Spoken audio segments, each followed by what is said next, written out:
అరే కళ్ళు తాగితే తప్పని ఎవరన్నారు? మందు తాగితే తప్పు గాని కళ్ళు తాగితే తప్పేముంది? నేచురల్ గా చెట్టు నుంచి వచ్చే వాటర్. ఎప్పుడైనా ఫెస్టివల్ కి ఇంటికి వచ్చినప్పుడు కళ్ళు తాగితే అరే నువ్వు కళ్ళు తాగుతావా అని అడుగుతారు. తాగితే తప్పేముంది?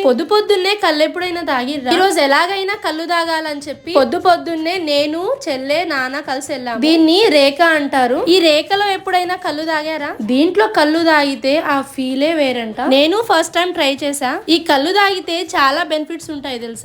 కిడ్నీలో రాళ్ళు వస్తే అవునా అయితే కళ్ళు తాగు పోతాయి అంటారు. ఇది తాగితే ఇమ్యూనిటీ వస్తుంది, మన కిడ్నీని కూడా ఫిల్టర్ చేస్తుంది. అలాగని రోజు తాగకండి, ఎప్పుడో ఒకసారి ఫెస్టివల్. నేను నాన్న ఇద్దరం కలిసి ఒకేసారి తాగాము. ఏ మాట కా మాట, బట్ టేస్ట్ చాలా బాగుంది. చాలా రోజుల నుంచి అనుకుంటున్నా నాన్నతో కలిసి పొలం దగ్గర ఇలా కళ్ళు తాగాలని. ఈ రోజుకి అయ్యింది. అమ్మ కోసం ఇంటికి తీసుకెళ్తున్నా. తాగిన తర్వాత గింత గింత పాల సుక్కకే ఒళ్ళు నాది గంతులెట్టేవా.